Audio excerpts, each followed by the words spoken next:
Hey guys, welcome back, it's Ripe again. In today's video, my evil homeowner association president insists I must join the HOA. I am a soldier, and when I come back after being deployed, I find out that this entitled jerk stole my sports car and sold it for profit. He also tried to take away my house and sell it. Here is what happened. About 2 years ago, an HOA started cropping up in my neighborhood and pulling everybody in. Some people because they actually liked the idea, but most because the HOA president tricked and scared people into joining. Since people already lived in the neighborhood, they were given a choice, and after those 2 years, I was pretty much the only person left that refused to be part of the HOA no matter what the president said to me, promises or threats. A little fact about me is that I am in the military, and it takes a lot more than a creepy jerk to scare me. Try having 4 sergeants screaming in your face for weeks on end, and it basically makes you immune to anybody out in the real world trying to mess with you.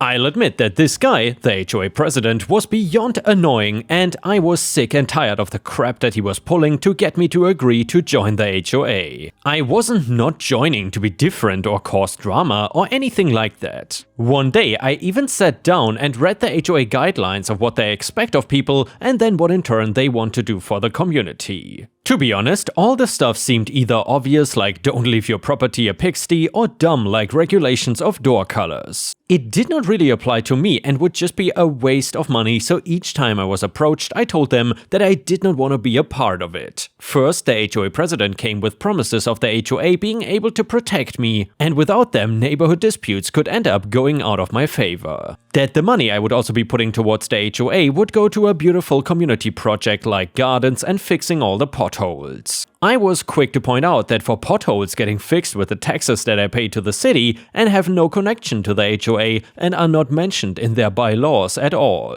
Second, I told them that I was all for community projects, but it makes more sense for me to donate those to causes out of pocket when I have the money and I feel a donation is in order. Then the threats came of telling me that being the only non-HOA member was dangerous. Giving me scenarios of people breaking into my house because I'm the only one without the HOA watching out for their home. Asking me what I would do if somebody broke in and tried to kill me and I did not have their backup. It really did sound like a threat since this was a peaceful area, but he was not ready for my response. I went into detail of what I would do to a potential robber, and let's just say that it left him pale and walking away from my property. Before things could escalate any further, I was deployed, and that deployment lasted a year. I knew it could happen, so I already had people in place to take care of my house and stuff while I was gone. I was not married and did not want the entire place to become dirty and overgrown, since at the time I had no idea how long I was gonna be gone. It could have been years, or I could have ended up dying and never making it back home. While I was gone though, the HOA president got busy, and since I was far away and not really in much contact, I didn't know any of this until I got back. Once he found out that I was gone, he decided that if he couldn't get me on board to join the HOA, he was gonna try and get my house sold to somebody else who then would not have a choice but to join. He did not start with my house though, and instead decided that he was gonna be a real idiot and steal my car. I owned a Corvette and I loved driving that thing around, especially going down the highway. Honestly, I loved that Corvette and it was amazing, and one of the things I was looking forward to when I finally got back home from my deployment. The HOA president had stolen it though only a couple weeks after I left, and due to miscommunication, nobody checking in on my house knew. They simply assumed it was not in my garage because I was having it stored and not that he stole it. He did not even keep it for himself and instead went and illegally sold it to make a nice chunk of money. That was only the tip of the iceberg though. Stealing and selling a house is a lot more complicated, as he was gonna need to get his hands on the deed. Now, mine was missing upon coming home, so I don't know if he destroyed it or altered it, but he did have one claiming that he owned the property. What any homeowner knows though is that the physical piece of paper in your hands does not mean anything when it does not match up with the government housing records. You cannot just magically show that you own a house with nothing in any system verifying it. This is where he used his position to try and claim the deed was signed over to the HOA and not really him. And also that the paperwork of me losing my house was still in the process. His plan was to try and sell my house on the market before anybody realized that I was never actually evicted out of my home in the first place. It did not help my case that there was no way to communicate with me, and I think at one point his story was that I died during my deployment and he was taking over the house since he had no family and the HOA bylaws had something weird in it. Which again, I was not part of, so even if his story was true, he wouldn't have gotten any kind of control. That was around the time I came back from my deployment and started catching on to everything that was going on. I went to town hall and told them that I was very much alive and wanted to know why I was seeing my house as being listed for sale. It caused a ton of confusion and about 6 different people switching out to help me before I could get an answer of what the hell was going on. One guy even said that he was told I was dead and seeing me when she walked in scared her half to death. I got the answers I was looking for though, and my next stop was filing a report with the police because this man stole my car and literally tried to steal an entire house. I also got a lawyer and filed a very expensive lawsuit against the HOA president for the theft and illegally selling my car. He obviously got in a ton of trouble for both his crimes and also using the HOA as a cover for his illegal activities. My personal lawsuit against him resulted in me getting a ton of money for the stolen car and even some as compensation for attempting to sell my house since he already made some money off of it, just having it be put on the market since his friend was in real estate. Anyway, for the criminal charges though, he was thrown in jail and kicked out of the HOA for obvious reasons. The area I live in has thriving military support, and the more it spread what he had done to me, the more he knew he could never show his face again. The neighbors had my back 100% and welcomed me home with trays of food and invitations to come over. I hope I never get a knock on my door about joining an HOA ever again after dealing with that sorry excuse for a man. Update to the story: after serving time in jail, the HOA president was released and it seemed that he had not learned his lesson. He was not gonna let me get away with ruining his life and reputation.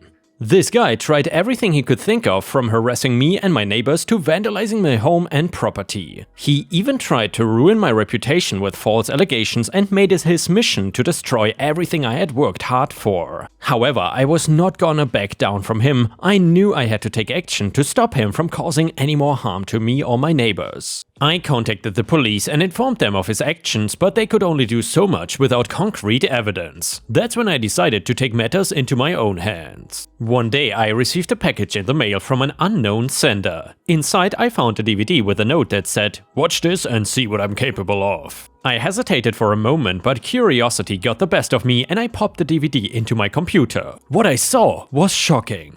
It was footage of the HOA president breaking into my house, stealing my car and falsifying the deed to my property. But that was not the worst part. The footage also showed him setting up hidden cameras all over my home and watching my every move. He had been spying on me forever and had footage of everything from me cooking dinner to me getting dressed in my bedroom. I was furious and determined to get my revenge. With the help of my military training, I set up a plan to catch the HOA president in the act.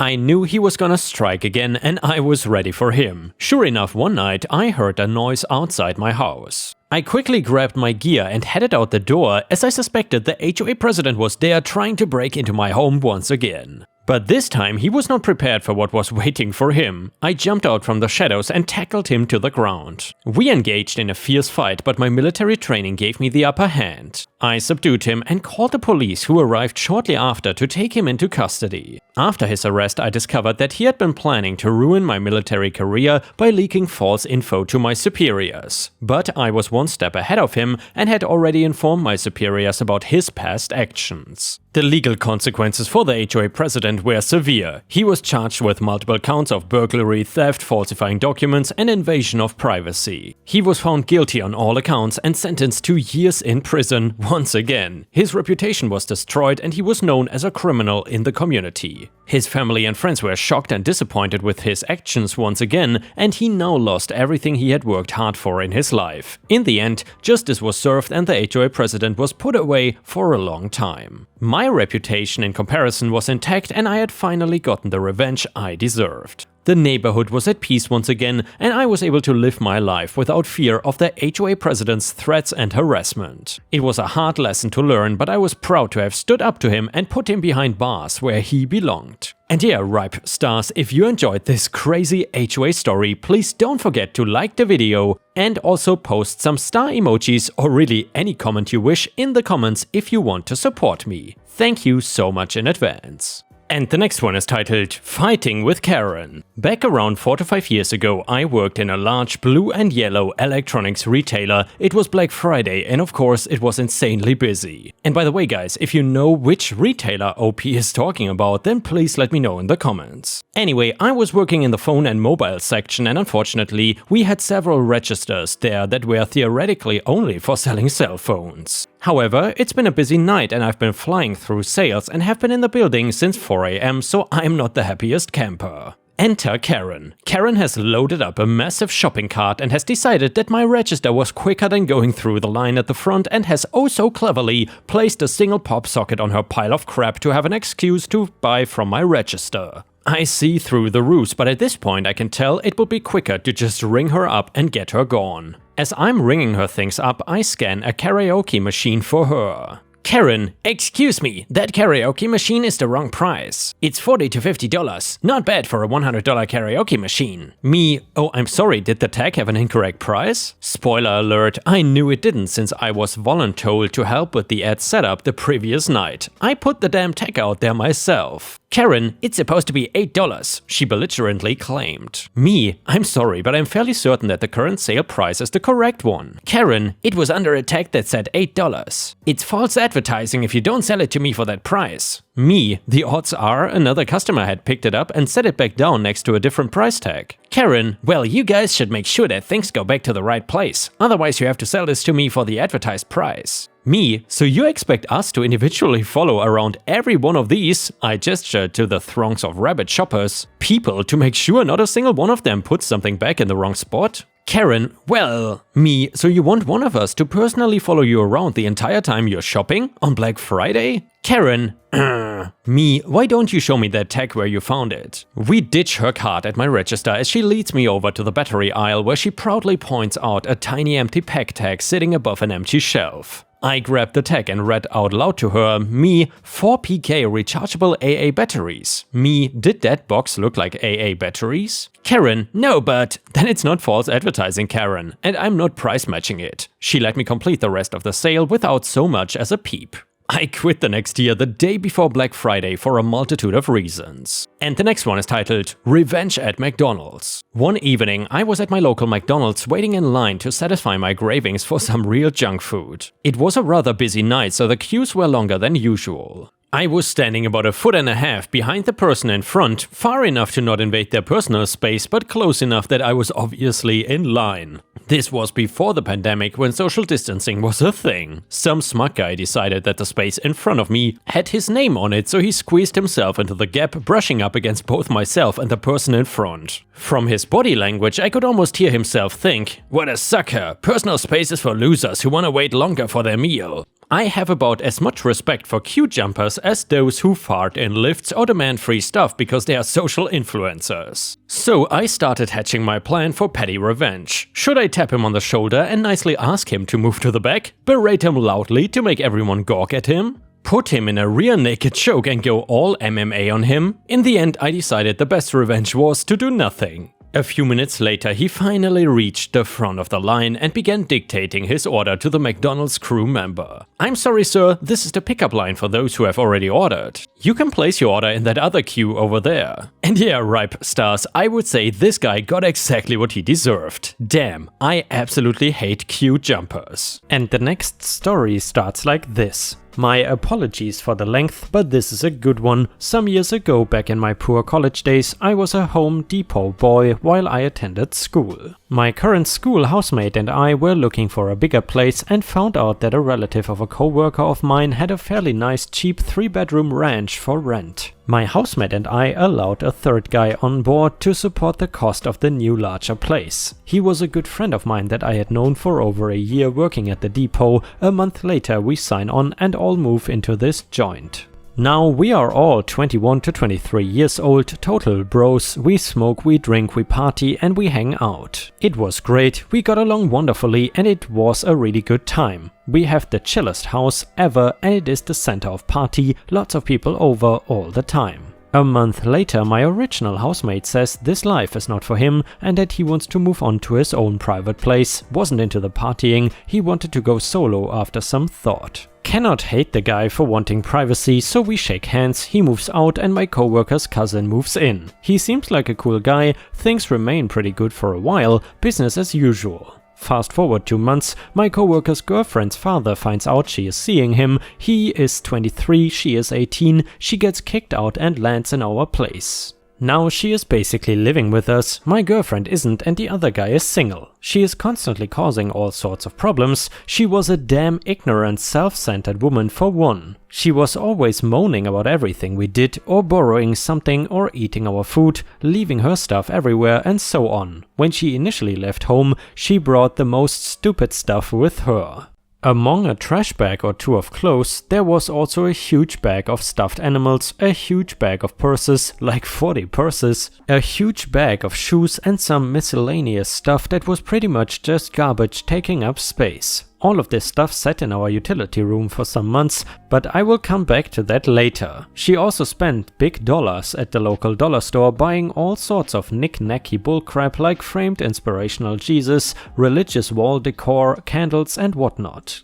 Oh, and one of the candles she left burning one day got bumped and completely drenched my $300+ handmade Syrian hookah. What the actual F? That woman ruined my peace, one that one of my dearest friends gave me. One day she even had the narrates to tell me that she had more of a right to the house than I did, though her name was not on the lease. Just stupid, she thought she owned the joint. 4 months into our rental, stuff starts getting out of hand. My coworker and his cousin spent every weekend fishing or camping, so they would be gone for days on end, often stretching into the beginning of the week. I was in school and work full time, 60+ hours of work plus 20 credit hours, so the only time I had to myself was for eating, sleeping, homework, intercourse and beer, not in that order. I tried my best to enjoy what little free time I had by relaxing with my girlfriend in my now usually empty house. My coworker's dumb girlfriend decides that she thinks she owns the place, she starts having her stupid teeny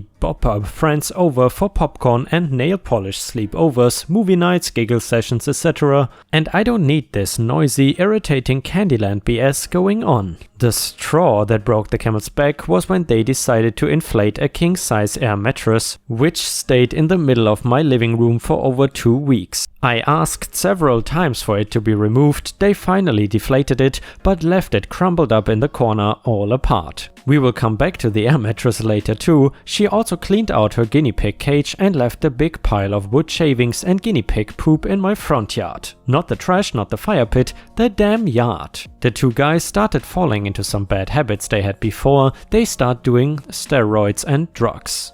2 things that should not be mixed. Needless to say, their rage levels when irritated were off the charts. One of them became absolutely unglued one day over toothpaste residue in the sink, and he blamed me for it even though it was his girlfriend's. I had cleaned the sink the night before and wasn't even there that night, spent night with girlfriend to get out of the house, his GF spent the night at ours alone. So now I'm stealing with the stupid idiot and the 2 guys who go over anything if you breathe on them wrong, whom cannot be trusted. They began to side with her idiocy and antics and quickly turned against me. I received all sorts of threats, having my arms broken, my stuff destroyed, etc. because the one girl doesn't like me. Lots of my tools went missing, my crap gets broken, including some $100 plus glassware, which they blamed on my cat if you know what I mean. No respect, it is gone, this is war. When the threats started getting severe, I made plans with my landlord to vacate a month early, but was not able to sign off on the lease. I wound up paying 6 months for 5 months of stay, but whatever.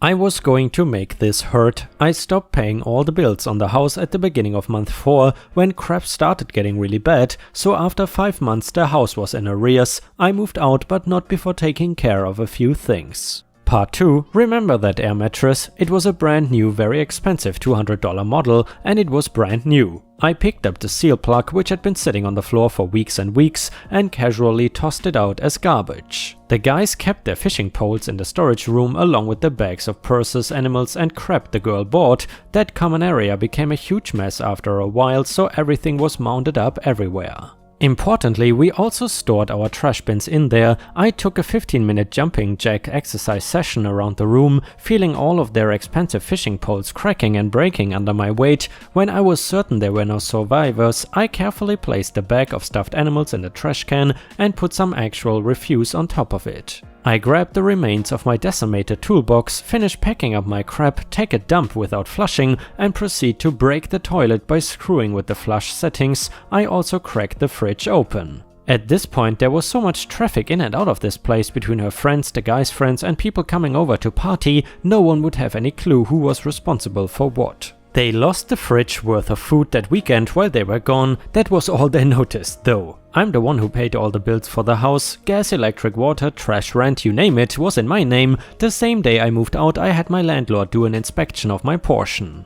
I got my security deposit back minus some minor damage, which was no big deal. I was expecting that. I got a letter from them stating exactly when I had vacated. I then called up all of my services and had them cancelled. The power, gas, water, garbage, etc. were all taken out of my name, and I had records of everything, including cancellation notices from all of my accounts. I made sure I had every record necessary. I forgot about that place for a few weeks and went back to still working like a maniac, but happy. I found out that after the 6th month that the landlord went month to month with both guys, a third replacement guy and 3 girls whom are now all living there. They aren't paying for the still connected power, water, cable, gas, and the trash company was still picking up as they had not actually returned the trash cans. Amazingly, the house was entirely still up and running. I found out through a mutual friend that they were all planning on going on vacation for a week. I made note of this and planned the last and most sweet bit of my revenge. The day they left, Sunday afternoon, I made some phone calls.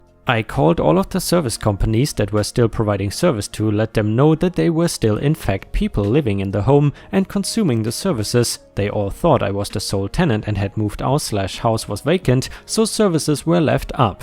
FF a week. They come home late Sunday night the following week to a house with no electricity, no water, no gas, no cable, a fridge and freezer full of spoiled rotting food, toilets that cannot be flushed. All of the service providers sent out texts on the previous Monday to disable all of the services they'd been using without paying for months. They moved out shortly after that, but not before trashing the place, leaving tons of garbage behind, ruining a lot of fixtures and flooring, and making general assheads out of themselves. I heard from a mutual friend that the place was absolutely disgusting, beyond livable when they left. They lost their entire security deposit, all of their food, and everyone was fighting with everyone about everything. When they moved out, they found all of the broken fishing poles and other belongings, the air mattress that they couldn't plug. The girl's bag of stuffed animals, apparently treasured stuff from her youth, had been long gone at this point, and my ex-coworker was getting the damn 9th degree about where they were, while he gave it right back to her about breaking his expensive fishing gear.